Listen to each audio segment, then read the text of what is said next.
ಶುಭೋದಯ. ರೈಟ್. ನಿಮಗೆ ಇವತ್ತಿನ ತರಗತಿಯಲ್ಲಿ ಒಂದು ಬಹಳ ಮುಖ್ಯವಾದಂತಹ ರಾಷ್ಟ್ರಕ್ಕೆ ಸಂಬಂಧಪಟ್ಟಂತಹ ನಮ್ಮ ಅಭಿಮಾನಕ್ಕೆ ಹೆಮ್ಮೆ ತರುವಂತಹ ಒಂದು ವಿಷಯದ ಬಗ್ಗೆ ನಾವು ಪಾಠವನ್ನು ಮಾಡೋಣ. ಅದಕ್ಕೂ ಮುಂಚೆ ಒಂದು ಕಥೆಯನ್ನು ಹೇಳೋಣ.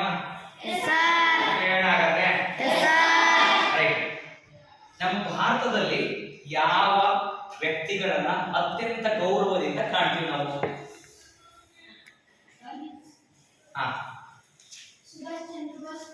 ಓಕೆ. ಭಗತ್ ಸಿಂಗ್, ಅಂಬೇಡ್ಕರ್, ರವೀಂದ್ರನಾಥ್ ಟ್ಯಾಗೋರ್, ವಲ್ಲಭಾಯ್ ಪಟೇಲ್, ಲಾಲ್ ಬಹದ್ದೂರ್ ಶಾಸ್ತ್ರಿ. ಹೀಗೆ ನಾವು ಫ್ರೀಡಮ್ ಫೈಟರ್ಸ್ ಅಂದ್ರೆ ಸ್ವಾತಂತ್ರ್ಯಕ್ಕಾಗಿ ಹೋರಾಡಿದಂತಹ, ದೇಶಕ್ಕಾಗಿ ತಮ್ಮನ್ನು ತಾವು ಅರ್ಪಣೆ ಮಾಡಿಕೊಂಡಂತಹ ಮಹಾನ್ ಯೋಧರ ಬಗ್ಗೆ ಹಾಗೂ ಈಗ ನಮ್ಮ ದೇಶವನ್ನ ಕಾಯ್ತಕ್ಕಂತಹ ಸೈನಿಕರನ್ನ ನಾವು ಅತ್ಯಂತ ಗೌರವದಿಂದ ಕಾಣ್ತೀವಿ ಅಲ್ವಾ? ಕಾಣ್ತಿರ್ತಾನೆ. ಒಟ್ಟಾರೆಯಾಗಿ ಯಾರಿಗೆ ಗೌರವ ಲಭಿಸುತ್ತೆ ಹೇಳಿ ನೋಡೋಣ?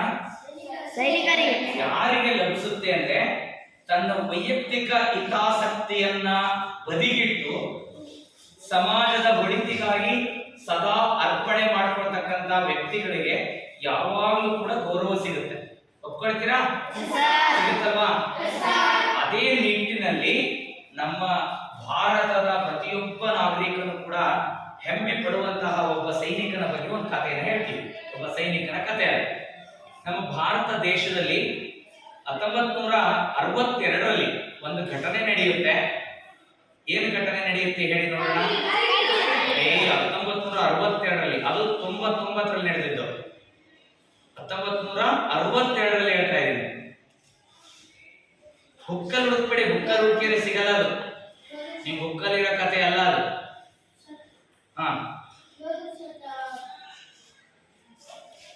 ಹೇಳ್ಬೋದು. ಅದೇ ಏನ್ ನಡೆಯುತ್ತೆ ಅಲ್ಲ. ಮತ್ತೆ ನಮ್ಮ ನೆರೆಯ ರಾಷ್ಟ್ರಗಳು ಯಾವ್ಯಾವ ಇದಾವಪ್ಪ? ಬಾಂಗ್ಲಾ ಇದೆ, ಮತ್ತೆ ಪಾಕಿಸ್ತಾನ ಇದೆ, ಒಬ್ರು ಅಫ್ಘಾನಿಸ್ತಾನ ಇದೆ. ರೈಟ್. ಓಕೆ, ನಿಮಗೆ ಗೊತ್ತಿದೆ. ಅದರಲ್ಲಿ ಕೆಲವು ಮಿತ್ರ ರಾಷ್ಟ್ರಗಳು ಇದಾವೆ, ಕೆಲವು ಶತ್ರು ರಾಷ್ಟ್ರಗಳು ಇದಾವೆ. ನಿಮ್ಮ ಸುತ್ತ ಇರುವಂತಹ ಶತ್ರುಗಳು ನಿಮಗೆ ಗೊತ್ತಿರ್ತಾರಲ್ವಾ? ಹಂಗೆ ನಮ್ಮ ಭಾರತ ದೇಶದ ಸುತ್ತ ಇರುವ ಶತ್ರು ರಾಷ್ಟ್ರಗಳು ಯಾವ್ಯಾವ ನೋಡೋಣ ಅಂತ ಹೇಳಿ ನೋಡೋಣ. ಪಾಕಿಸ್ತಾನ ಒಂದು, ಮತ್ತೆ ಪಕ್ಕದಲ್ಲಿ ಇದ್ದಾವೆ ನಿಮ್ಮ ಭಾರತ ಅಲ್ಲ, ಯಾವುದು? ಚೀನಾ.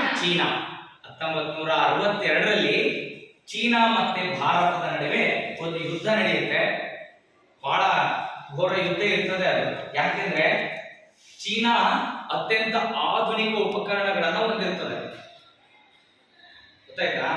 ರೈಫಲ್ ಇರ್ಬೋದು, ವೆಪನ್ಸ್ ಗಳೆಲ್ಲ ಇರ್ತದಲ್ಲ, ಶಸ್ತ್ರಾಸ್ತ್ರಗಳು ಅತ್ಯಂತ ಆಧುನೀಕರಣವನ್ನ ಪಡೆದಂತಹ ಶಸ್ತ್ರಾಸ್ತ್ರಗಳು ಚೀನಾದ ಬಳಿ ಇರ್ತವೆ. ಆದ್ರೆ ಭಾರತದ ಬಳಿ ಅಷ್ಟೊಂದು ಆಧುನಿಕ ಶಸ್ತ್ರಾಸ್ತ್ರಗಳು ಅವತ್ತಿನ ಕಾಲದಲ್ಲಿ ಇರಲಿಲ್ಲ. ಆದ್ರೆ ವೆಪನ್ಗಿಂತನೂ ಅತ್ಯಂತ ಸ್ಟ್ರಾಂಗ್ ಆಗಿರ್ತಕ್ಕಂಥ ಸೈನಿಕರು ನಮ್ಮ ಭಾರತದಲ್ಲಿ ಇದ್ರು. ಯಾವಾಗ? 1962. ಆಗ ಚೀನಾ ಭಾರತಕ್ಕೆ ಯುದ್ಧ ನಡೆದಾಗ ಸುಮಾರು 300ಕ್ಕಿಂತ ಹೆಚ್ಚು ಸೈನಿಕರನ್ನ ಒಬ್ಬೇ ಒಬ್ಬ ಭಾರತದ ಸೈನಿಕ ಅವ್ರನ್ನೆಲ್ಲರನ್ನು ಹತ್ಯೆಗೈದು ನಮ್ಮ ಭಾರತದ ಧ್ವಜವನ್ನ ಹಾರಿಸಿದಂತಹ ಕೀರ್ತಿಯನ್ನ ಪಡಿತಾನೆ. ಆತ ಮರಣವನ್ನ ಅಪ್ಪಿದಾಗ್ಯೂ ಕೂಡ, ವೀರ ಮರಣವನ್ನ ಅಪ್ಪಿದಾಗ್ಯೂ ಕೂಡ ಭಾರತ ಸರ್ಕಾರ ಆತನಿಗೆ ಮರಣ ನಂತರವೂ ಬಡ್ತಿಯನ್ನ ಕೊಡ್ತಾ ಬರ್ತದೆ. ಅಂದ್ರೆ ಮರಣ ನಂತರವೂ ಕೂಡ ಆತ ಜೀವಿಸಿದ್ದ ಅದೇ ಒಂದು ಭಾವನೆಯಲ್ಲಿ ಆತನನ್ನ ಗೌರವಿಸ್ತಾ, ಆತ ಮರಣವನ್ನು ಹೊಂದಿದ್ರು ಸಹ ಆತನಿಗೆ ಕಾಲ ಕಾಲಕ್ಕೆ ಏನು ಬಡ್ತಿಗಳು ಸಿಗ್ತಾ ಇತ್ತಲ್ಲ, ಏನು ಅಧಿಕಾರದಲ್ಲಿದ್ದಾಗ ಬಡ್ತಿಯನ್ನ ಕೊಡ್ತಾ ಇದ್ದಲ್ಲ, ಆತರ ಬಡ್ತಿಯನ್ನ ಕೊಡ್ತಾ ಹೋಗಿ ಕೊನೆಗೆ ಲೆಫ್ಟಿನೆಂಟ್ ಆಗಿ ಆತ ರಿಟೈರ್ಡ್ ಅನ್ನ ಪಡಿತಾನೆ. ರಿಟೈರ್ಡ್ ಅನ್ನ ಪಡೆದಾಗ್ಲೂ ಕೂಡ ಈಗಲೂ ಸಹ ಪ್ರತಿ ವರ್ಷ ಆತನ ಸ್ವಗ್ರಾಮಕ್ಕೆ ಆತನ ಬಟ್ಟೆಗಳು ಮತ್ತೆ ಕ್ಯಾಪ್ ಅನ್ನ ಕಳಿಸ್ಬಿಟ್ಟು ಆತನೇ ಹೋಗಿ ರಜೆಯನ್ನ ಕೊಟ್ಟು, ಅಂದ್ರೆ ಸರ್ಕಾರಿ ಗೌರವದೊಂದಿಗೆ ಆತನಿಗೆ ರಜೆ ಕೊಟ್ಟು ಸ್ವಗ್ರಾಮಕ್ಕೆ ಕಳಿಸಿ ಮತ್ತೆ ವಾಪಸ್ ಕರೆತರ್ತಕ್ಕಂತಹ ಪ್ರತೀತಿ ಈಗಲೂ ಕೂಡ ಇದೆ. ಅದ್ಯಾರು ಅಂತ ಹೇಳ್ತೀರಾ ನೋಡೋಣ. ನಮ್ಮ ಭಾರತ ಸೈನಿಕರಿಗೆ ಮಾದರಿ. ಪ್ರತಿಯೊಬ್ಬ ಭಾರತದ ಸೈನಿಕನೂ ಕೂಡ ಆತನ ಆದರ್ಶವನ್ನ ಪಾಲಿಸ್ತಾರೆ. ಆತನೇ ಮಾರ್ಗದರ್ಶಿ ಸೈನಿಕನಾಗಿ ಇವತ್ತಿಗೂ ಕೂಡ ಎಲ್ಲ ಸೈನಿಕರಿಗೂ ಕೂಡ ಒಂದು ಮಾರ್ಗದರ್ಶನದ ರೀತಿಯಲ್ಲಿ ಇದ್ದಾರೆ. ಯಾರ ಹೆಸರು ಹೇಳ್ತೀರಾ? ಹೇಳ್ತೀರಾ ನೋಡೋಣ. ಕಾಣ್ತಾರಾ? ಕಾಣ್ತಾರ? ಇದು ಯಾರ? ಯಾರು ಹೇಳಿ ನೋಡೋಣ. ಜಸ್ವಂತ್ ಸಿಂಗ್ ರಾವತ್ ಅಂತ. ಯಾರು? ಜಸ್ವಂತ್ ಸಿಂಗ್ ರಾವತ್. ಈತ ಜಸ್ವಂತ್ ಸಿಂಗ್ ರಾವತ್ ಭೂಪಾಲ್ ತ್ರಿಲೋಕ್ ಸಿಂಗ್ ಹಾಗೆ ರೈಫಲ್ ಮೆನ್ ಜಸ್ವಂತ್ ಸಿಂಗ್ ರಾವತ್ ಏನಿದ್ರಲ್ಲ, ಈತ ಸೈನ್ಯದಲ್ಲಿ ಚೀನಾ ಸೈನಿಕರನ್ನ 300 ಜನರಿಗಿಂತ ಹೆಚ್ಚು ಸೈನಿಕರನ್ನ ಸಾಯಿಸ್ಬಿಟ್ಟು ಭಾರತ ಸೈನ್ಯ ಸೋಲನ್ನು ಒಪ್ಕೊಳ್ಳಲ್ಲ ಅಂತೇಳಿ ಒಂದು ಸಂದೇಶವನ್ನ ಸಾರ್ತಾರೆ. ಎಂತ ಸ್ಥಿತಿಯಲ್ಲಿ ಇರ್ತದೆ ಅಂದ್ರೆ ಅತ್ಯಂತ ಆಧುನಿಕ ವೆಪನ್ಗಳನ್ನ ಹೊಂದಿದಂತಹ ಚೀನಾ ಸೈನ್ಯ ಇನ್ನೇನು ಭಾರತವನ್ನ ಅಲ್ಲಿ ಗೆಲುವನ್ನ ಸಾಧಿಸುತ್ತೆ ಅನ್ನುವಂತ ಸಂದರ್ಭ ಬಂದಾಗ ಆ ಭಾರತೀಯ ಸೈನ್ಯದ ಮೇಲೆ ಆ ಚೀನಾ ಸೈನಿಕರು ದಾಳಿಯನ್ನ ಮಾಡ್ತಾರೆ. ಆ ಸಂದರ್ಭದಲ್ಲಿ ಭಾರತೀಯ ಸೈನ್ಯದಲ್ಲಿ ಏನ್ ಹೇಳ್ತಾರೆ, ಇಲ್ಲಿ ತುಂಬಾ ಕಷ್ಟ ಇದೆ, ಗೆಲುವು ತುಂಬಾ ಕಷ್ಟ ಇದೆ, ಹಾಗಾಗಿ ವಾಪಸ್ ಕರ್ಸ್ಕೊಳ್ಳೋಣ ಅಂತೇಳಿ ಯೋಚನೆ ಮಾಡ್ತಾ ಇದ್ದಂತ ಸಂದರ್ಭದಲ್ಲಿ ಏಕಾಂಗಿಯಾಗಿ ಈ ಜಸ್ವಂತ್ ಸಿಂಗ್ ರಾವತ್ ಹೋರಾಡ್ತಾರೆ. ಹೇಗೆ ಅಂದ್ರೆ ಆತನ ಶ್ರಮ ಹೇಗಿರುತ್ತೆ ಅಂದ್ರೆ ವೆಪನ್ಸ್ ಅನ್ನು ಕಲೆಕ್ಟ್ ಮಾಡ್ಬೇಕಾಗಿರುತ್ತೆ. ಆ ಹತ್ಯೆಗೈದಂತಹ ಸೈನಿಕರಿಂದನೇ ವೆಪನ್ಸ್ ಅನ್ನ ಕಲೆಕ್ಟ್ ಮಾಡ್ತಾರೆ. ಚೀನಾ ಸೈನಿಕರಿಂದನೇ ವೆಪನ್ಸ್ ಕಲೆಕ್ಟ್ ಮಾಡ್ತಿರ್ತಾರೆ, ಅವ್ರಿಗೆ ವಾಪಸ್ ಮತ್ತೆ ಫೈರ್ ಮಾಡ್ತಿರ್ತಾರೆ.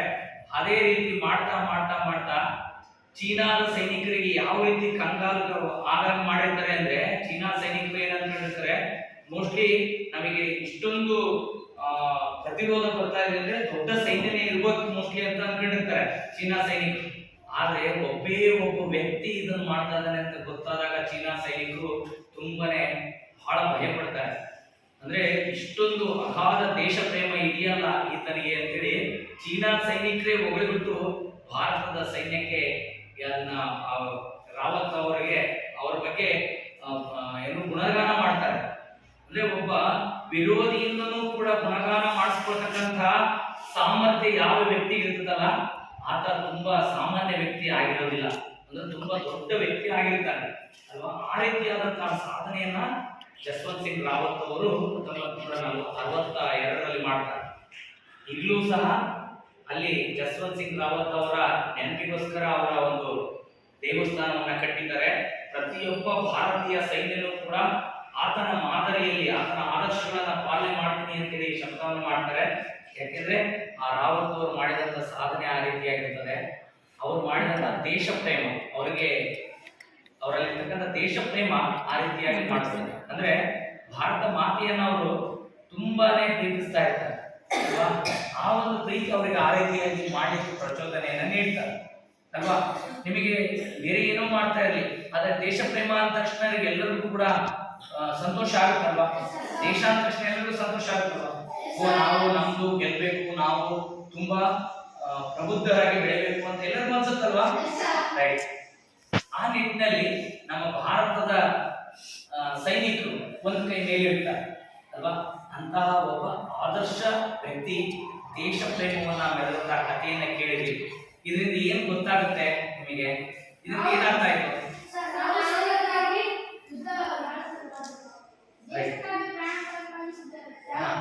ಓಕೆ, ಈಗ ತಾನೇ ಮೊನ್ನೆ ನಿಮ್ಗೆ ಆಗಸ್ಟ್ 15 ಸೈನಿಕರು ಬಂದಿದ್ರಲ್ವಾ, ಅತಿಥಿಗಳಾಗಿ ಬಂದಿದ್ರು. ಅವ್ರೊಂದು ಸಂದೇಶ ಕೊಟ್ಟರು. ಅಂದ್ರೆ ಸೈನ್ಯದಲ್ಲಿ ಇದ್ದು ದೇಶ ಸೇವೆ ಮಾಡೋದು ಅದು ಒಂದು ರೀತಿ ಆಯ್ತು. ಆದ್ರೆ ದೇಶ ಸೇವೆ ಮಾಡಬೇಕು ಅಂದ್ರೆ ಎಲ್ಲರೂ ಸೈನಿಕರಾಗಿರಕ್ಕೆ ಆಗಲ್ಲ. ಹಂಗಂತ ಬೇರೆಯವರು ದೇಶ ಸೇವೆ ಮಾಡೋದು ಬೇಡವಾ? ರೈಟ್. ಅವ್ರೊಂದು ಸಂದೇಶ ಹೇಳಿದ್ರು, ದೇಶ ಸೇವೆಯನ್ನ ಕೇವಲ ಗಡಿ ಕಾಯೋದ್ರ ಮೂಲಕ ಅಷ್ಟೇ ಮಾಡೋದಕ್ಕಾಗಲ್ಲ, ಬೇರೆ ಬೇರೆ ರೀತಿಯಲ್ಲೂ ಕೂಡ ಮಾಡಬಹುದು ಅಂತ ಹೇಳಿದ್ರು. ಯಾರು ಹೇಳಿದ್ರು? ಅವರು ಮೊನ್ನೆ ಸೈನಿಕರು ಭಾಷಣ ಮಾಡುವಾಗ ಹೇಳಿದ್ರಲ್ವಾ.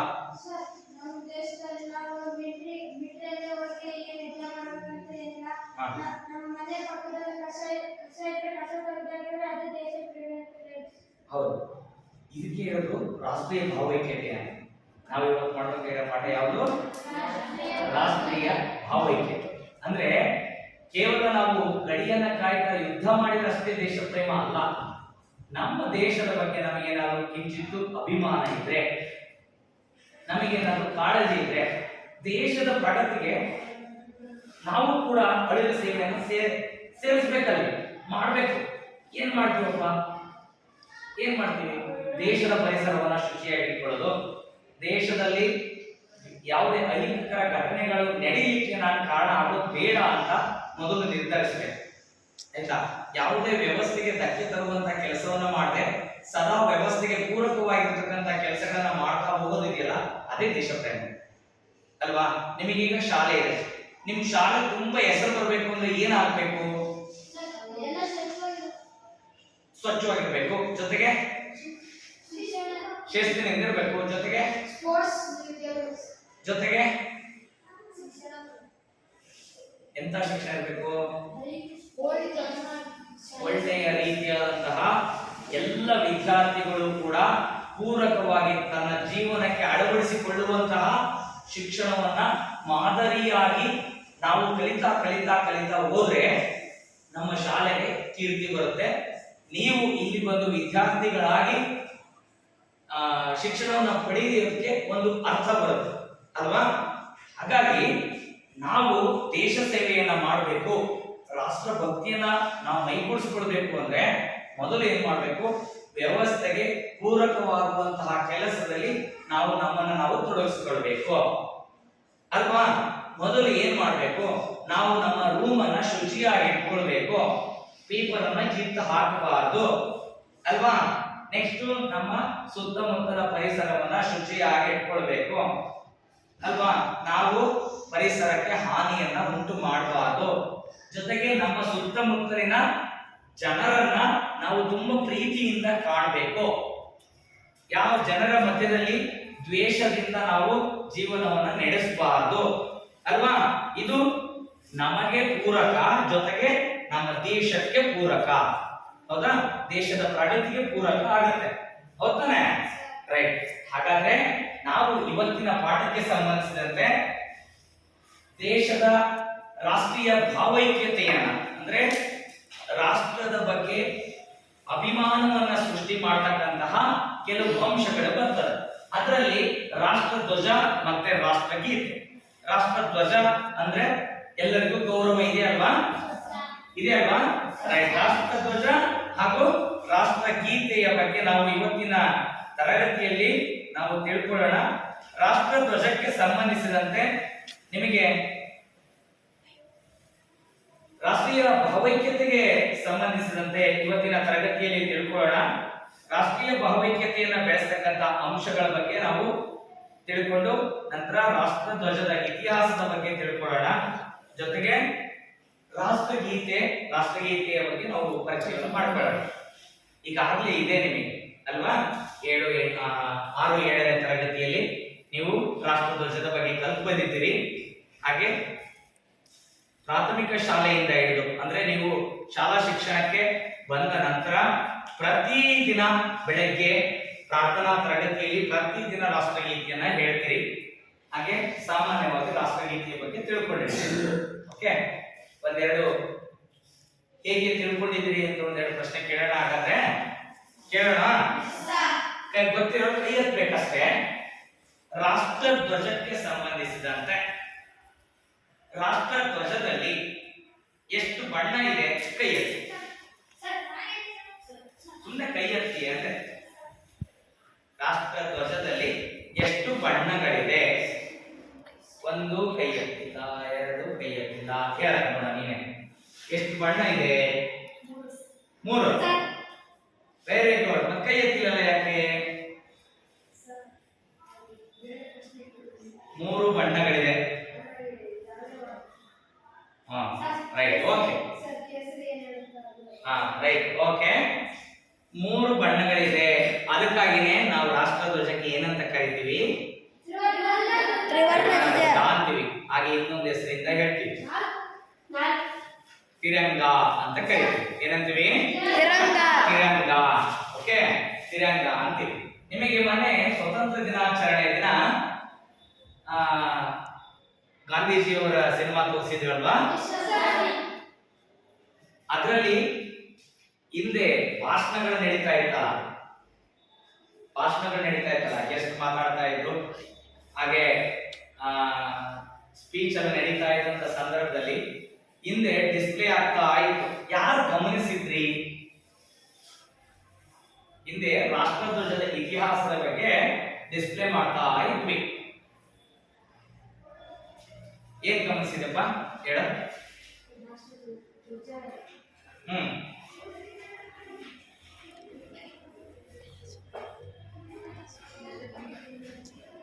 ನೆಕ್ಸ್ಟ್ ಹೇಳಪ್ಪ.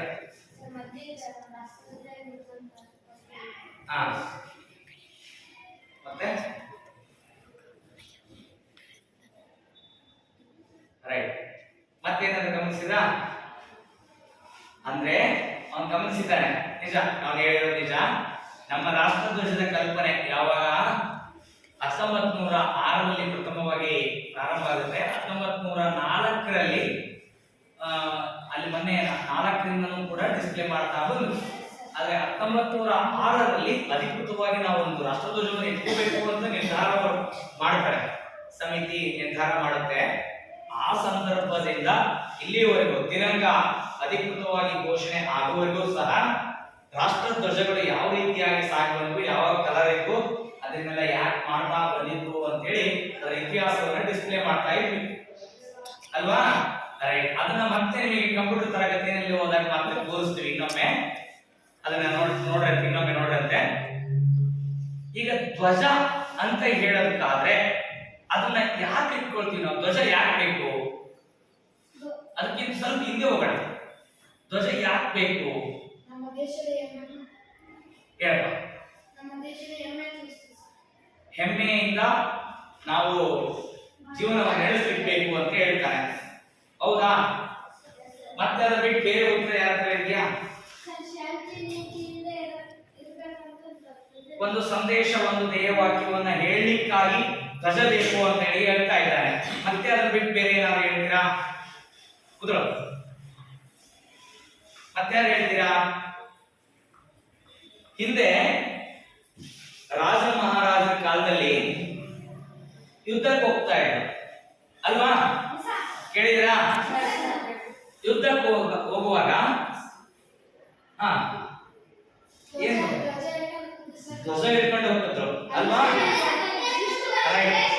ಈ ಮಹಾಭಾರತದ ಕಾಲದಲ್ಲಿ ತುಂಬಾ ಕೇಳಿದ್ರೆ, ಕುರುಕ್ಷೇತ್ರ ಯುದ್ಧದಲ್ಲಿ ಧನಸ್ಸನ್ನ ತೆಗೆದು ಇವರ ಧ್ವಜವನ್ನ ಕತ್ತರಿಸಿದ, ಹಾಗೆ ಹೀಗೆ ಎಲ್ಲ ಹೇಳ್ತಾ ಇರ್ತಾರೆ ಅಲ್ವಾ? ಅಂದ್ರೆ ಇದರಿಂದ ನಿಮ್ಗೆ ಏನ್ ಗೊತ್ತಾಯ್ತು? ಧ್ವಜ ಯಾಕೆ ಬೇಕು ಅಂತ? ಸರ್, ನಮ್ಮ ದೇಶದಾಗ ಯುದ್ಧ ನಡೀತಿರ್ತಲ್ಲ ಸರ್, ಅದು ನಮ್ಮ ದೇಶದ ಸರ್, ಬೇರೆ ದೇಶದಾಗ ನಮ್ಮ ದೇಶಕ್ಕೆ ಬಂದು ನಮ್ಮಂತ ಬಂದಿದೆ. ವೆರಿ ಗುಡ್, ಅದು ಒಂದು ನಿಜ. ಮತ್ತೆ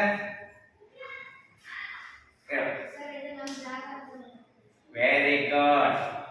ನೋಡಿ, ಒಂದು ಜಾಗದಿಂದ ಮತ್ತೊಂದು ಜಾಗಕ್ಕೆ, ಒಂದು ರಾಜ್ಯದಿಂದ ಮತ್ತೊಂದು ರಾಜ್ಯಕ್ಕೆ ಹೋಗಿ ಅವರು ವಿಜಯವನ್ನ ಪಡೆದ್ರು ಅನ್ಕೊಳ್ಳಿ. ಆ ವಿಜಯದ ಸಂಭ್ರಮಕ್ಕಾಗಿ ಆ ಸ್ಥಳದಲ್ಲಿ ಅವರ ಒಂದು ಧ್ವಜವನ್ನ ಸ್ಥಾಪಿಸಿ ಹಾರಿಸಿ ಬರ್ತಾ ಇತ್ತು. ಅಂದ್ರೆ ಇದು ನಾನು ಗೆದ್ದಿರುವ ಜಾಗ, ಇದು ಸಂಭ್ರಮದ ಸಂಕೇತ, ಇದು ವಿಜಯದ ಸಂಕೇತ ಅಲ್ವಾ? ಸಹಾರಾ ಕಪ್ ಅಲ್ಲಿ ನಮ್ಮ ನೀವು ಕ್ರಿಕೆಟ್ ಎಲ್ಲ ಬಹಳ ಜನ ನೋಡ್ತೀರಲ್ಲ, ಕ್ರಿಕೆಟ್ ಬಹಳ ನೀವು ಪ್ರಿಯರಲ್ಲ, ಕ್ರಿಕೆಟ್ ಪ್ರಿಯರಲ್ಲ, ಅದಕ್ಕೆ ಕ್ರಿಕೆಟ್ ಸಂಬಂಧಪಟ್ಟದ್ದು ಅಂತ ಹೇಳ್ತೀನಿ. ಧ್ವಜದ ಕಲ್ಪನೆ ಹೆಂಗೆ ಅಂದ್ರೆ, ಕೊನೆಗೆ ಧ್ವಜ ಸಿಗ್ಲಿಲ್ಲ ಅಂದ್ರೆ ಯಾವುದೇ ಬಟ್ಟೆ ಸಿಕ್ಕರು ಮನುಷ್ಯ ಸಂಭ್ರಮಿಸ್ತಾನೆ. ಅಂದ್ರೆ ತುಂಬಾ ಸಂತೋಷ ಆದಾಗ ನೀವು ಕೊನೆಗೆ ಧ್ವಜ ಸಿಗ್ಲಿಲ್ಲ ಅಂದ್ರೆ ನೋಡಿ, ಈ ಹಳ್ಳಿ ಕಡೆ ರೈತರೆಲ್ಲ ಏನ್ ಮಾಡ್ತಾರೆ, ಏನ್ ಸಿಗ್ಲಿಲ್ಲ ಅಂದ್ರೂ ಟವಲ್ ತಗೊಂಡು ಆರಿಸ್ಕೊಳ್ತಾ ಕುಣಿತಾ ಇರ್ತಾರೆ, ಸಂಭ್ರಮಿಸ್ತಾ ಇರ್ತಾರೆ. ಅದೇ ರೀತಿ ನೀವು ಪ್ಲೇಯರ್ಸ್ ಆಗಿದ್ರಿ ಅಂದ್ರೆ ಬಹಳ ಸಂತೋಷ ಆಯ್ತು ಅಂದ್ರೆ ನಿಮ್ ಜರ್ಸಿನ ತೆಗೆದು ಇಲ್ಲಿ ಕುಡ್ಕಂತ ಸಂಭ್ರಮಿಸ್ತೀರಿ. ಹಿಂದೆ ನಮ್ಮ ಭಾರತದ ಕ್ರಿಕೆಟ್ ಕ್ಯಾಪ್ಟನ್, ತುಂಬಾ ಪ್ರಸಿದ್ಧ ಆಟಗಾರ ಯಾರು? ಸೌರವ್ ಗಂಗೂಲಿ. ಸೌರವ್ ಗಂಗೂಲಿ ಹೆಸರು ಕೇಳಿರಾ? ಸೌರವ್ ಗಂಗೂಲಿ ಹೀಗೆ ಸಹಾರಾ ಕಪ್ ನಲ್ಲಿ ವಿಜೇತರಾದಂತ ಸಂದರ್ಭದಲ್ಲಿ ಆತ ತುಂಬಾ ಸಂಭ್ರಮದಿಂದ ಏನ್ ಮಾಡ್ತಾನೆ, ಇಡೀ ಸ್ಟೇಡಿಯಂ ಸುತ್ತ ತನ್ನ ಜರ್ಸಿಯನ್ನೇ ತೆಗೆದು ಕುಡ್ಕೊಂಡು ಹೋಗ್ತಾನೆ ಸುಮ್ಮನೆ ಅಲ್ವಾ, ನೋಡಿದ್ರಲ್ವಾ? ರೈಟ್.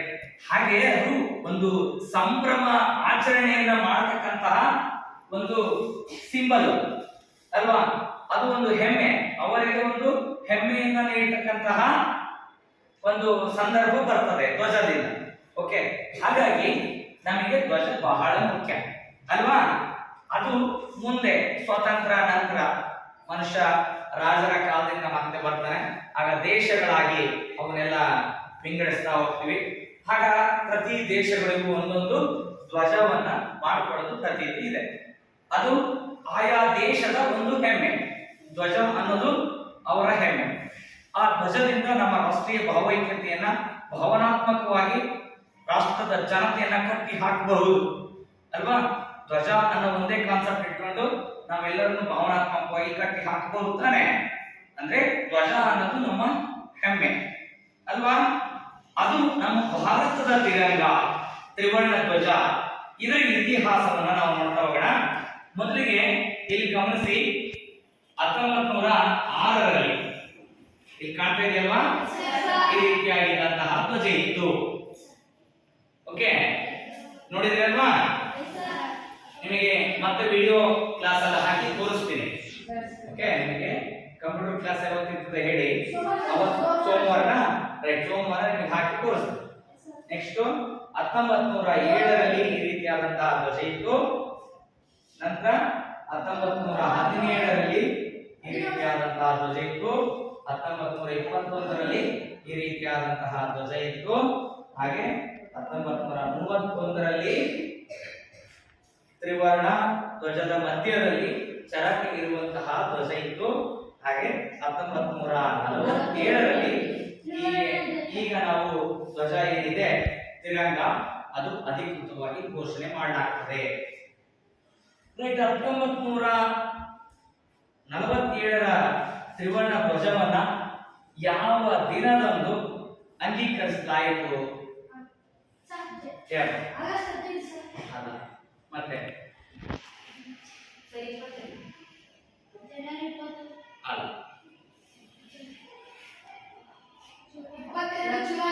ರೈಟ್. ಓಕೆ, ಜುಲೈ 22, 1947ರಲ್ಲಿ ಭಾರತದ ಸಂವಿಧಾನ ಸಮಿತಿ ಏನಿದೆ, ಸಂವಿಧಾನ ಸಮಿತಿ ಈ ರಾಷ್ಟ್ರ ಧ್ವಜವನ್ನ ಅಂಗೀಕರಿಸುತ್ತೆ. ಹಾಗೆ ಅಂಗೀಕರಿಸಿದಂತ ರಾಷ್ಟ್ರ ಧ್ವಜ ಏನಿದೆ, ಇದು ನಮ್ಮ ಭಾರತದ ರಾಷ್ಟ್ರ ಧ್ವಜ ಅಂತ ಘೋಷಣೆ ಆಗಿದೆ. ಅದನ್ನ ಹಾಸ್ ಮಾಡಲಿಕ್ಕೆ ಏನೇನು ನಿಯಮಾವಳಿ ಇದೆ, ಆ ನಿಯಮಗಳನ್ನ ರಚಿಸಲಾಗ್ತದೆ. ಅದು ಮುಂದೆ ಈಗಲೂ ಕೂಡ 1947ರಲ್ಲಿ ಅಧಿಕೃತವಾಗಿ ಘೋಷಣೆ ಆದಂತಹ ರಾಷ್ಟ್ರ ಧ್ವಜವನ್ನು ನಾವು ಈಗಲೂ ಸಹ ನಮ್ಮ ರಾಷ್ಟ್ರ ಧ್ವಜವನ್ನಾಗಿ ಮಾಡ್ಕೊಂಡಿದ್ದೀವಿ ಅಲ್ವಾ. ರೈಟ್. ಹಾಗೆ ಇಲ್ಲಿ ಕಾಣ್ತಾ ಇದೆ ಅಲ್ವಾ, ಇದು ನಮ್ಮ ಅಧಿಕೃತವಾದಂತಹ ರಾಷ್ಟ್ರ ಧ್ವಜ. ತಿರಂಗ ಇದೆ, ಯಾವ ಕಲರ್ ಇದೆ? ಬಿಳಿ ಇದೆ, ಮತ್ತೆ ಹಸಿರು ಇದೆ, ಮಧ್ಯದಲ್ಲಿ ಚಕ್ರ, ಅಶೋಕ ಚಕ್ರ ಇದೆ. 1857ರಲ್ಲಿ ಏನೋ ಒಂದು ವಿಶೇಷ ನಡೆಯುತ್ತೆ. ಯಾರು ಹೇಳ್ತೀರಿ? ನಮ್ಮ ಭಾರತ ದೇಶದಲ್ಲಿ 1857 ವಿಶೇಷ ನಡೆಯುತ್ತೆ. ವೆರಿ ಗುಡ್, ಕೂತ್ಕೊಳ್ಳಿ. ಬ್ರಿಟಿಷರು ಎಲ್ಲ ಅದಕ್ಕೆ ಸಿಪಾಯಿ ದಂಗೆ ಅಂತ ಕರೆದ್ರು, ಆದರೆ ಭಾರತೀಯರು ಅದನ್ನ ಪ್ರಥಮ ಸ್ವಾತಂತ್ರ್ಯ ಸಂಗ್ರಾಮ ಅಂತ ಕರೆದ್ರು. ಆ ಪ್ರಥಮ ಸ್ವಾತಂತ್ರ್ಯ ಸಂಗ್ರಾಮ ನಡೆಯುತ್ತೆ. ಈ ಪ್ರಥಮ ಸ್ವಾತಂತ್ರ್ಯ ಸಂಗ್ರಾಮದ ನಂತರ ಏನಿದೆ, ಆ ಸಂದರ್ಭದಲ್ಲಿ ಮೆರವಣಿಗೆಯನ್ನ ಮಾಡತಕ್ಕಂಥ ಸಂದರ್ಭದಲ್ಲಿ ರಾಷ್ಟ್ರ ಧ್ವಜ ಇರಬೇಕು ಅನ್ನೋಂಥ ಕಲ್ಪನೆ ನಮ್ಮ ಭಾರತೀಯರಿಗೆ ಬರ್ತದೆ. ಅದೇ ಕಲ್ಪನೆ ಮುಂದೆ ಈಸ್ಟ್ ಇಂಡಿಯಾ ಕಂಪನಿ ಆಡಳಿತಕ್ಕೆ ಬರ್ತದೆ ದಂಗೆಯ ನಂತರ. ಹಾಗೆ 1906ರಲ್ಲಿ ಆಗಸ್ಟ್ 7ನೇ ತಾರೀಕು ಕೋಲ್ಕತ್ತಾದ ವಾಸಿ ಪಾರ್ಕನ್ ಚೌಕದಲ್ಲಿ ಒಂದು ಧ್ವಜವನ್ನ ಹಾರಿಸ್ತಾರೆ. ಆ ಧ್ವಜದ ಮಧ್ಯೆ ಒಂದೇ ಮಾತರಂ ಅಂತೇಳಿ ಬಂದಿರ್ತದೆ. ಇಲ್ಲಿ ತೋರಿಸಿದ್ವಿ ನಿಮಗೆ ಆ ಧ್ವಜ ಯಾವುದು? 1907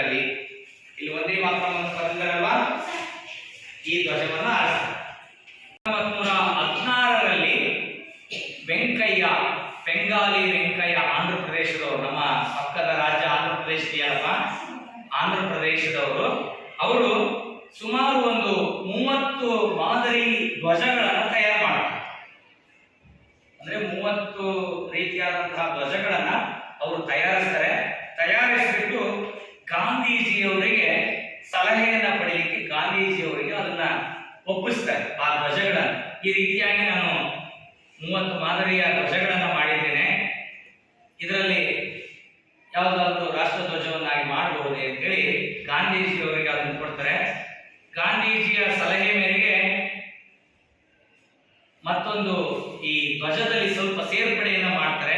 ಯಾವುದನ್ನ ಅಂದ್ರೆ ಬೆಂಗಾಲಿ ವೆಂಕಯ್ಯನವರು ಏನ್ ಮಾಡಿರ್ತಾರೆ, ಆ ಧ್ವಜಕ್ಕೆ ಕೇಸರಿ ಮತ್ತು ಹಸಿರು ಬಣ್ಣ ಇರ್ತದೆ, ಅದ್ರ ಮಧ್ಯದಲ್ಲಿ ಬಿಳಿ ಬಣ್ಣವನ್ನ ಸೇರಿಸಿಕೊಳ್ಳಿ ಅಂತೇಳಿ ಗಾಂಧೀಜಿ ಸಲಹೆಯನ್ನ ನೀಡ್ತಾರೆ.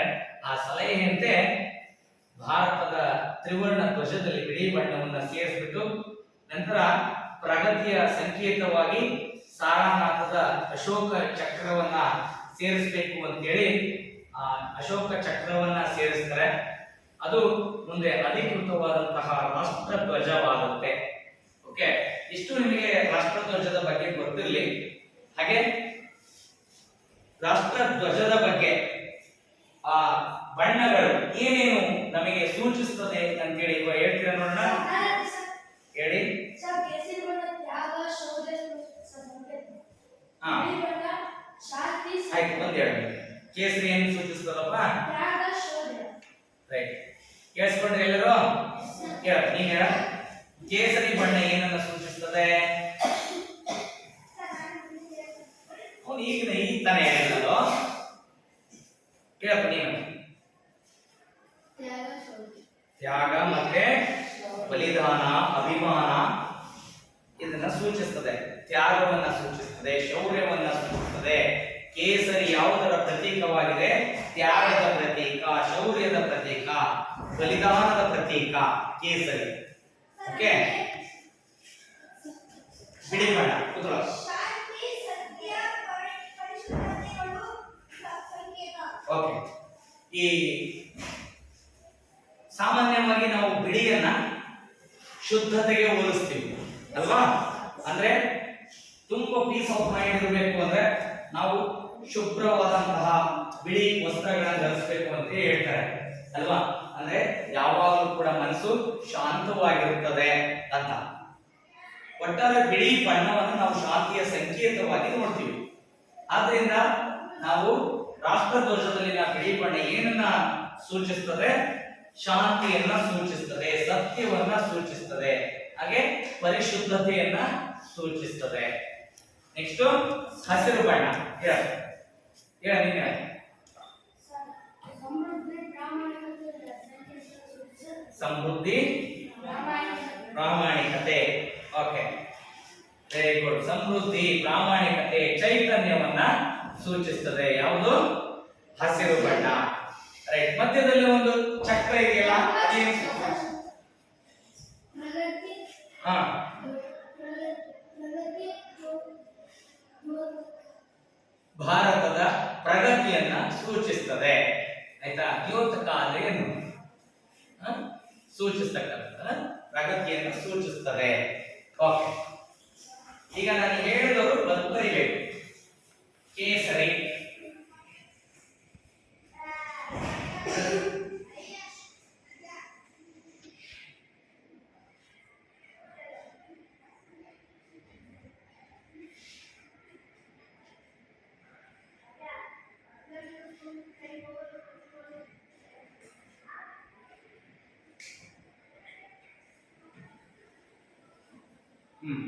ಬರ ಇನ್ನು ಬರ.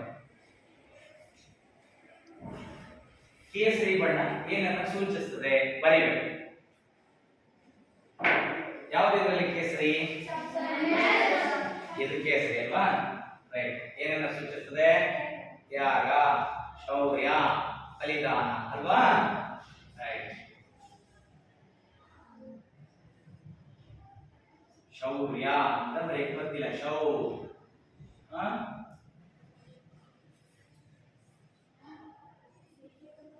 ಶೌರ್ಯ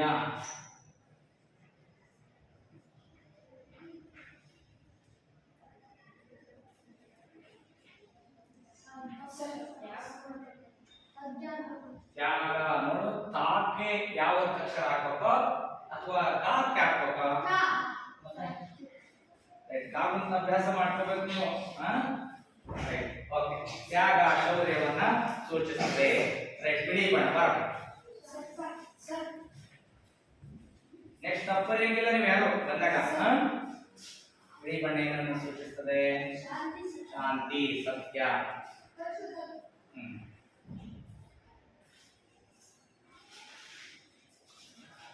ರೈಟ್, ಹಸಿರು.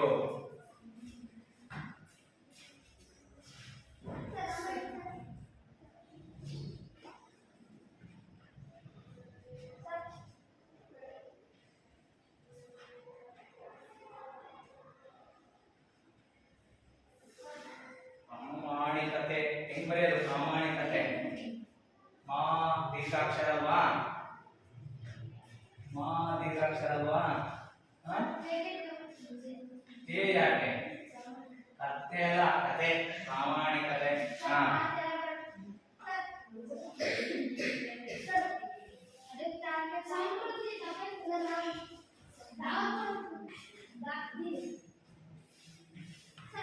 ಸಮೃದ್ಧಿ. ನೆಕ್ಸ್ಟ್ ಅಶೋಕ ಚಕ್ರ.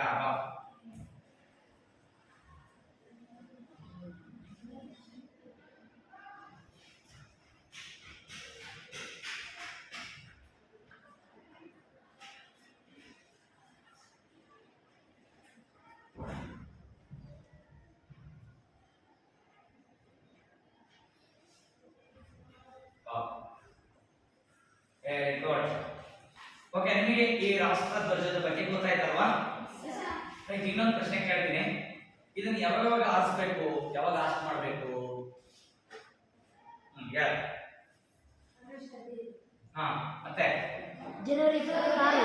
ಮತ್ತೆ ಸ್ವಾತಂತ್ರ್ಯ ಸರ್. ಮತ್ತೆ ಅದೇ ಮತ್ತೆ ನಾವು ರೈಟ್. ನೋಡಿ, ರಾಷ್ಟ್ರೀಯ ಹಬ್ಬಗಳಂದು ರಾಷ್ಟ್ರ ಧ್ವಜವನ್ನ ಆಚರಣೆ ಮಾಡ್ತೀವಿ. ಹಾಗೆ ಅಂತಾರಾಷ್ಟ್ರೀಯ ಮಟ್ಟದ ಕ್ರೀಡೆಗಳು ನಡೀತಕ್ಕಂತ ಸಂದರ್ಭದಲ್ಲಿ ಅದನ್ನ ಆಸ್ಟ್ ಮಾಡ್ತೀವಿ ಅಲ್ವಾ? ಹಾಗೆ ಇದಕ್ಕೆ ಧ್ವಜ ನೀತಿ ಸಂಹಿತೆ ಅಂತ ಹೇಳಿದೆ. ಅಂದ್ರೆ ಆ ಸಮಿತಿನಲ್ಲಿ ಹೇಗೆ ಧ್ವಜವನ್ನ ಹೇಗೆ ಆಸ್ಟ್ ಮಾಡಬೇಕು ಅಂತೇಳಿ ಇರ್ತದೆ.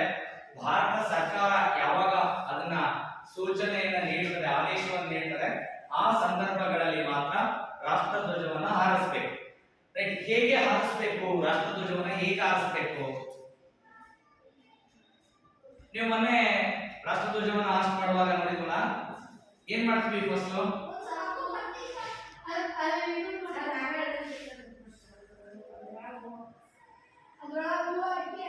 ರಾಷ್ಟ್ರ ಧ್ವಜವನ್ನ ಗಣ್ಯ ವ್ಯಕ್ತಿಗಳಿಂದ ಆಸ್ಟ್ ಮಾಡ್ತೀವಿ. ಹಾಗೆ ಅತ್ಯಂತ ತ್ವರಿತವಾಗಿ ರಾಷ್ಟ್ರ ಧ್ವಜವನ್ನು ಆಸ್ಟ್ ಮಾಡ್ತೀವಿ.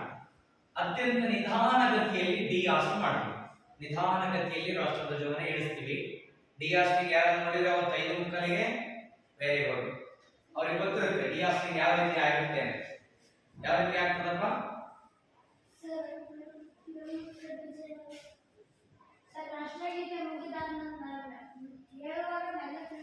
ಓಕೆ, ರಾಷ್ಟ್ರಗೀತೆಯನ್ನ ಹೇಳ್ತಾ ಇರ್ತಾರೆ, ಅವಾಗ ನಿಧಾನಕ್ಕೆ ಅದನ್ನ ರಾಷ್ಟ್ರ ಧ್ವಜವನ್ನ ಇಳಿಸ್ತಾ ಇಳಿಸ್ತಾ ಇಳಿಸ್ತಾ ಬರ್ತೀವಿ. ರಾಷ್ಟ್ರಗೀತೆ ಮುಗಿಯುವಂತ ಸಂದರ್ಭಕ್ಕೆ ಸರಿಯಾಗಿ ಬಲಭುಜದ ಮೇಲೆ ಆ ರಾಷ್ಟ್ರ ಧ್ವಜವನ್ನ ಹಾಕೊಂಡು ನಿಧಾನವಾಗಿ ಚಕ್ರ ಮೇಲೆ ಬರುವಂತೆ ಮಡಚಿ, ಅದನ್ನ ಹಸಿರು ಬಟ್ಟೆಯಲ್ಲಿ ಮಡಚಿ ಸುರಕ್ಷಿತವಾಗಿ ಮುಖ್ಯಸ್ಥರಿಗೆ ಅದು ರಾಷ್ಟ್ರ ಧ್ವಜವನ್ನ ಅಧಿಕೃತವಾಗಿ ಸಲ್ಲಿಸಬೇಕಾದಂತ ವ್ಯಕ್ತಿಗಳಿಗೆ ಅದನ್ನ ಸಲ್ಲಿಸ್ತೇವೆ. ಓಕೆ, ಇದು ರಾಷ್ಟ್ರ ಧ್ವಜದ ನೀತಿ ಸಂಹಿತೆಯಲ್ಲಿದೆ ಅಲ್ವಾ? ಅಂದ್ರೆ ರಾಷ್ಟ್ರ ಧ್ವಜಕ್ಕೆ ಧಕ್ಕೆ ಆಗುವಂತೆ ನಾವು ಕೆಲಸವನ್ನ ಮಾಡಬಾರದು. ರಾಷ್ಟ್ರ ಧ್ವಜವನ್ನ ಅತ್ಯಂತ ಗೌರವ ಪೂರ್ವಕವಾಗಿ ನಾವು ಆಸ್ಟ್ ಮಾಡ್ತೀವಿ. ಗಣ್ಯರನ್ನ ಹೇಳ್ತೀವಿ. ರಾಷ್ಟ್ರ ಧ್ವಜಕ್ಕೆ ಅಗೌರವ ಬರುವಂತೆ ಮಾಡಬಾರದು. ಹೇಗೆ ಅಗೌರವ ಬರುವಂತೆ ಮಾಡಬಾರದು ಅಂದ್ರೆ, ರಾಷ್ಟ್ರ ಧ್ವಜವನ್ನ ನಿಧಾನಗತಿಯಲ್ಲಿ ಏರಿಸ್ತಕ್ಕಂಥದ್ದು, ಅಥವಾ ಧ್ವಜವನ್ನ ಸರಿಯಾಗಿ ಕಟ್ಟದೆ ಆಸ್ಟ್ ಮಾಡತಕ್ಕಂಥದ್ದು, ಅಥವಾ ಪಕ್ಕದಲ್ಲಿ ಯಾವುದಾದ್ರೂ ಕಟ್ಟಡ ಇತ್ತು ಅಂದ್ರೆ ರಾಷ್ಟ್ರ ಧ್ವಜವನ್ನ ನಾವು ಆಸ್ಟ್ ಮಾಡಬಾರದು. ಅಂದ್ರೆ ಕಟ್ಟಡಕ್ಕಿಂತ ಮೇಲ್ಭಾಗದಲ್ಲಿ ರಾಷ್ಟ್ರ ಧ್ವಜ ಇರಬೇಕು. ಕನಿಷ್ಠ ಅದು 25 ಮೀಟರ್ಸ್ ದೂರದಲ್ಲಿ, ಕಟ್ಟಡದಿಂದ ದೂರದಲ್ಲಿ ಇತ್ತು ಅಂದ್ರೆ ನೋ ಪ್ರಾಬ್ಲಮ್. ಆದ್ರೆ ಕಟ್ಟಡದ ಪಕ್ಕನೆ ಆಸ್ಟ್ ಮಾಡ್ತಾ ಇರ್ತೀವಿ, ಆ ಕಟ್ಟಡ ಆ ರಾಷ್ಟ್ರಧ್ವಜಕ್ಕಿಂತ ಎತ್ತರ ಇರ್ತದೆ, ಅದು ಅಲ್ಲ. ಯಾಕಂದ್ರೆ ಅದು ಅದಕ್ಕೆ ತೋರಿಸತಕ್ಕಂತ ಅಗೌರವ. ಹಾಗೆ ರಾಷ್ಟ್ರಧ್ವಜಕ್ಕಿಂತ ಯಾವುದಾದ್ರೂ ಬೇರೆ ಧ್ವಜವನ್ನ ಎತ್ತರದಲ್ಲಿ ಆಸ್ಟ್ ಮಾಡ್ತಕ್ಕಂಥದ್ದು ಅದು ಅಲ್ಲ, ಅಗೌರವ. ಹೇಗಿರಬೇಕು? ರಾಷ್ಟ್ರಧ್ವಜವನ್ನ ಅತ್ಯಂತ ಎತ್ತರದ ಸ್ಥಳದಲ್ಲಿ ಅತ್ಯಂತ ಎತ್ತರವಾಗಿ ನಾವು ಹಾರಿಸಬೇಕು. ಹೀಗೆ ಹಾರಿಸಬೇಕು, ತ್ವರಿತ ಗತಿಯಲ್ಲಿ ಹಾರಿಸಬೇಕು. ರಾಷ್ಟ್ರಧ್ವಜವನ್ನ ಹಾರಿಸಿದ ತಕ್ಷಣ ಏನ್ ಮಾಡ್ತೀವಿ? ಸೆಲ್ಯೂಟ್ ಅನ್ನ ಮಾಡ್ತೀವಿ. ಹಾಗೆ ರಾಷ್ಟ್ರಗೀತೆಯನ್ನ ಹೇಳ್ತೀವಿ. ಆ ನಂತರ ಜಂಡಾಗೀತೆ ಹಾರಿಸುವಾಗ ತ್ವರಿತವಾಗಿ ಹಾರಿಸ್ತೀವಿ. ಒಂದು, ಅತ್ಯಂತ ಗೌರವಯುತವಾದಂತಹ ಸ್ಥಳದಲ್ಲಿ, ಅತ್ಯಂತ ಎತ್ತರದ ಸ್ಥಳದಲ್ಲಿ ಹಾರಿಸ್ ಮಾಡ್ತೀವಿ. ಎರಡು, ಹಾಗೆ ಗೌರವ ಪೂರ್ವಕವಾದಂತಹ ವಂದನೆಯನ್ನ ಸಲ್ಲಿಸ್ತೀವಿ. ಹೇಗೆ? ಸೆಲ್ಯೂಟ್ ಅನ್ನ ಮಾಡಿ ನಂತರ ಅದಕ್ಕೆ ರಾಷ್ಟ್ರಗೀತೆಯನ್ನ ಹೇಳಿ ರಾಷ್ಟ್ರಧ್ವಜಕ್ಕೆ ಗೌರವ ವಂದನೆಯನ್ನ ಸಲ್ಲಿಸ್ತೀವಿ. ಓಕೆ. ಹಾಗೆ ರಾಷ್ಟ್ರಧ್ವಜವನ್ನ ಹಾರಿಸುವಾಗ ನಾವು ಹೋಗಿ ಅತಿಥಿಗಳಿಗೆ ಸಲ್ಯೂಟ್ ಮಾಡ್ಕೊಂಡು ಹೇಳ್ತೀವಲ್ಲ, ಏನಂತ ಹೇಳ್ತೀವಿ? ಸ್ವಾತಂತ್ರ್ಯ ದಿನಾಚರಣೆಯ ಶುಭಾಶಯ. ಯಾರು ಹೇಳ್ತೀರಿ? ಮೊನ್ನೆ ತಾನೇ ಕೇಳಿಸ್ಕೊಳ್ಳಿಲ್ವಾ ನೀವು?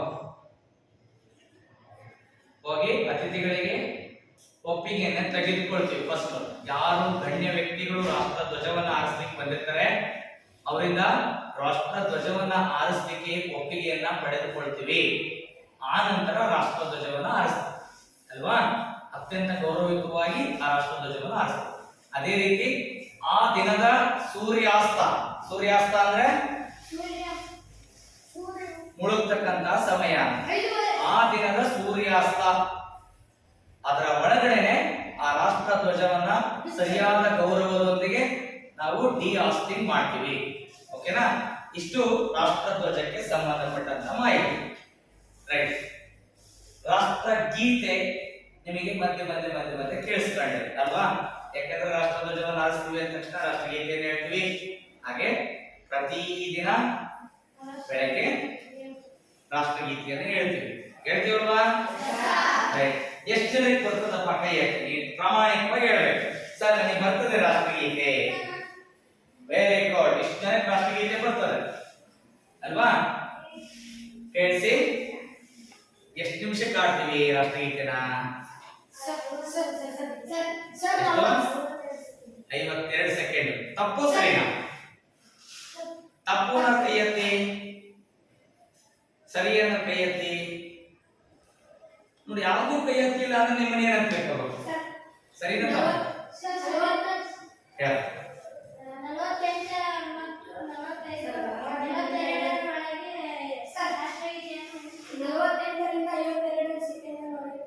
Very good. 48ರಿಂದ 52 ಸೆಕೆಂಡ್ ಒಳಗೆ ರಾಷ್ಟ್ರಗೀತೆಯನ್ನ ಹೇಳಬೇಕು. ಓಕೆನಾ? ಕೂತ್ಕೊಳ್ಳಿ. ಯಾರು ಎಕ್ಸಾಕ್ಟ್ ಆಗಿ ಸರ್ ನಾನು ಹೇಳ್ತೀನಿ ಸರ್ 48ರಿಂದ 52 ಸೆಕೆಂಡ್ ಒಳಗೆ ನನ್ನ ಕೈ ಎತ್ತಿ. ಸರ್ ನಾನು ಹೇಳ್ತೀನಿ ರಾಷ್ಟ್ರಗೀತೆಯನ್ನ 42ರಿಂದ 52 ಸೆಕೆಂಡ್ ಒಳಗೆ ಹೇಳ್ತೀನಿ. 48ರಿಂದ 52 ಸೆಕೆಂಡ್ ಒಳಗೆ ಹೇಳ್ತೀನಿ ನಾನು ನನ್ನ ಕೈ ಎತ್ತಿ.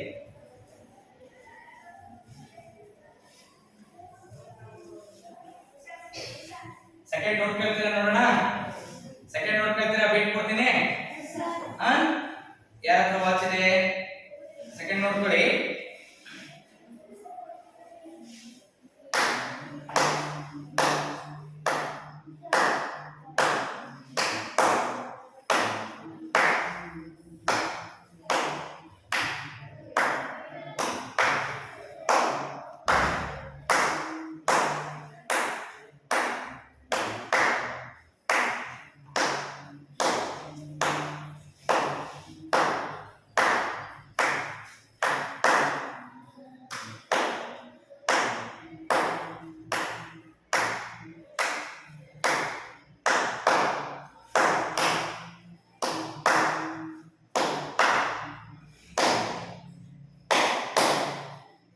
ಎಷ್ಟಾಯ್ತು? ಎಕ್ಸಾಕ್ಟ್ 51 to 52 ಸೆಕೆಂಡ್ ಆಗುತ್ತೆ. With beat 50 seconds. ಹೌದು, ಎಕ್ಸಾಕ್ಟ್ ಆಗುತ್ತೆ. 52 50 50 ಇಂದ 52 ಸೆಕೆಂಡ್ ವಿತ್ ಬೀಟ್ ಆಗುತ್ತೆ. ವಿತೌಟ್ ಬೀಟ್ ಹೇಳಿದ್ರೆ 48 ಸೆಕೆಂಡ್ ಬರ್ತದೆ. ಓಕೆ, ಅಂದ್ರೆ ವಿತೌಟ್ ಬೀಟ್ ನಾನು ಬೀಟ್ ಕೊಡದೆ ಹೇಳಿದ್ರೆ ಎಷ್ಟಾಗುತ್ತೆ? 48 ಸೆಕೆಂಡ್ ಆಗುತ್ತೆ. ಓಕೆ. ಓಕೆನಾ? ರೈಟ್. ನೀವು ಕೂಡ ಅದೇ ರೀತಿಯಾಗಿ ಹೆಮ್ಮೆಯಿಂದ ಹೇಳೋದನ್ನು ಕಲಿಬೇಕು. ಓಕೆ, ಸ್ವರವನ್ನ ಹೇಳ್ಕೊಡೋಣ ಹಾಗಾದ್ರೆ ನಿಮಗೆ. ಸ್ವರವನ್ನ ಕೇಳಿದಿರಾ? ರಾಷ್ಟ್ರಗೀತೆ ಸ್ವರವನ್ನ ಕೇಳಿದಿರಾ? ಯಾರು ಕೇಳಿದ್ರಿ? ರಾಷ್ಟ್ರಗೀತೆ ಸ್ವರವನ್ನ ಕೇಳಿದಿರಾ? ಇಲ್ಲ. ರಾಷ್ಟ್ರಗೀತೆಯ ಸ್ವರವನ್ನ ಹೇಳ್ತೀನಿ. ಆ ರಾಷ್ಟ್ರಗೀತೆಗೆ ಸಂಬಂಧಿಸಿದಂತಹ ವಿಷಯವನ್ನ ಮುಂದಿನ ತರಗತಿಯಲ್ಲಿ ಚರ್ಚೆ ಮಾಡೋಣ. ಅದಕ್ಕಿಂತ ಮುಂಚೆ ನಿಮಗೊಂದು ಚಿಕ್ಕ ಚಟುವಟಿಕೆಯನ್ನ ಕೊಡ್ತೀನಿ. ಎಲ್ಲರೂ ಕೂಡ ರಾಷ್ಟ್ರ ಧ್ವಜದ ಮಾದರಿಯನ್ನ ತಯಾರು ಮಾಡ್ಕೊಂಡು ಬರ್ಬೇಕು. ಅಂದ್ರೆ ಕಲರ್ ಮಾಡಿಕೊಂಡು ಒಂದು A4 ಹಾಳೆಯಲ್ಲಿ ರಾಷ್ಟ್ರ ಧ್ವಜವನ್ನು ನೀಟಾಗಿ ಬಿಡಿಸ್ಬೇಕು. ಅದೇ ನೀವು ಪ್ರಾಜೆಕ್ಟ್ ವರ್ಕ್ ಆಯ್ತಾ? ಆ ರಾಷ್ಟ್ರ ಧ್ವಜದ ಅಳತೆಗೆ ಅನುಸಾರವಾಗಿ ಅಂದ್ರೆ ಅಗಲ 2 ಇದ್ರೆ ಉದ್ದ ಎಷ್ಟಿರ್ಬೇಕು? 3 ಅಲ್ವಾ? ರೈಟ್. 2 ಅಡಿ ಅಗಲ ಇದ್ರೆ 3 ಅಡಿ ಉದ್ದ ಇರಬೇಕು. ಓಕೆ, ರಾಷ್ಟ್ರ ಧ್ವಜದ ಮಾದರಿಯನ್ನ ತಯಾರು ಮಾಡ್ಕೊಂಡು ಬಂದು A4 ಹಾಳೆಯಲ್ಲಿ ನೀಟಾಗಿ ಬಿಡಿಸ್ಕೊಳ್ಳಿ. ಬಿಡಿಸಿ ಅದಕ್ಕೆ ಕಲರ್ ಅನ್ನ ಹಾಕಿ ಆ ರಾಷ್ಟ್ರ ಧ್ವಜಕ್ಕೆ ಸಂಬಂಧಿಸಿದಂತ ಮಾಹಿತಿಯನ್ನ ಬರೆದುಕೊಂಡು ಬರ್ಬೇಕು. ಮುಂದಿನ ತರಗತಿಯಲ್ಲಿ ಬರುವಾಗ ಬರ್ಕೊಂಡು ಬರ್ತೀರಿ. ರೈಟ್. ಅದಕ್ಕೂ ಮುಂಚೆ ಒಂದು ಸ್ವರವನ್ನ ಹೇಳ್ಕೊಡೋಣ. ಈಗ ನಾನೇ ಹೇಳ್ತೀನಿ, ನೀವು ಕಲ್ತ್ಕೊಂಡು ಬನ್ನಿ. ನೆಕ್ಸ್ಟ್ ಕ್ಲಾಸ್ ಅಲ್ಲಿ ಅದನ್ನ ಮುಂದಿನ ತರಗತಿಯಲ್ಲಿ ರಾಷ್ಟ್ರಗೀತೆಯನ್ನ ನಿಮಗೆ ಹೇಗೆ ಅದನ್ನ ಕಲಿಯೋದು, ಹೇಗೆ ಹೇಳ್ಬೇಕು ಅನ್ನೋದನ್ನ ಕಲಿಸ್ತೀನಿ. ಓಕೆ, ಸರಿ ಗ ಗ ಗ ಗ ಗ ಗ ಗ ಗ ಗ ರಿ ಗ ಮ ಗ ಗ ಗ ರಿ ರಿ ರಿ ಸ ಸ ಪ ಪ ಪ ಪ ಪ ಪ ಪ ಪ ಮ ದ ಪ ಮ ಮ ಮ ಮ ಗ ರಿ ಮ ಗ ಗ ಗ ಗ ಗ ಗ ರಿ ಪ ಪ ಪ ಮ ಮ ಗ ಗ ಗ ರಿ ರಿ ರಿ ಸ ಸರಿ ಗ ಗ ಗ ಗ ರಿ ಗ ಮ ಗ ಮ ಪ ಪ ಮ ಮ ಗ ರಿ ಮ ಗ ಗ ಗ ರಿ ರಿ ರಿ ರಿ ಸ ಪ ಪ ಪ ಪ ಪ ಪ ಪ ಪ ಪ ಮ ದ ಪ ಮ ಮ ಮ ಮ ಗ ರಿ ಮ ಗ ನಿ ನಿ ಸ ನಿ ದ ni ಪ ಪ ದ ಸ ಸ ರಿ ರಿ ಗ ಗ ರಿ ಗ ಮ. ಓಕೆ, ರಾಷ್ಟ್ರಗೀತೆಯ ಸ್ವರ ಆಯ್ತಾ? ಜನಗಣಮನಾಧಿನಾಯಕ ಜಯ ಹೇ ಹೇಳ್ತೀವಲ್ವಾ, ಅಲ್ಲಿ ಸರಿ ಗ ಗ ಗ ಗ ಗ ಗ ಗ ರಿ ಗ ಮ. ನೀವು ಬ್ಯಾಂಡ್ ಅನ್ನ ಕಲಿಯುವಾಗ ನಿಮಗೆ ನೆಕ್ಸ್ಟ್ ಬ್ಯಾಂಡ್ ಅನ್ನ ಹೇಳ್ಕೊಡ್ತೀವಿ.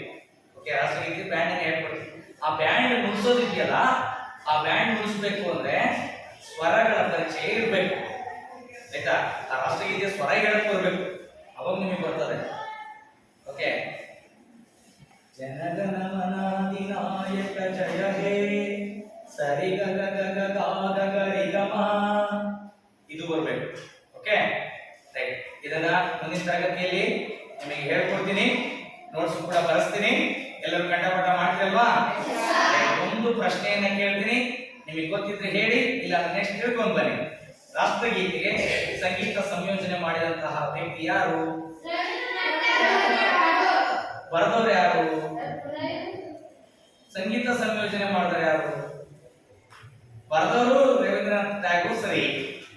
ಹಾಗಾದ್ರೆ ರಾಷ್ಟ್ರಗೀತೆಗೆ ಸಂಗೀತ ಸಂಯೋಜಿಸಿದವರು ಯಾರು? ನಾಳೆ ಕರ್ಕೊಂಡ್ಬಂದು ಹೇಳ್ತೀರಾ ನೋಡೋಣ? ನಾಳೆ ಹೇಳ್ತೀರಾ? ರೈಟ್, ಕರ್ಕೊಂಡ್ಬಂದು ಹೇಳಿ. ಓಕೆ, ಎಲ್ಲರಿಗೂ ಧನ್ಯವಾದ. ಅರ್ಥ ಆಯ್ತಾ ಎಲ್ಲ ಪಾಠ? ರೈಟ್.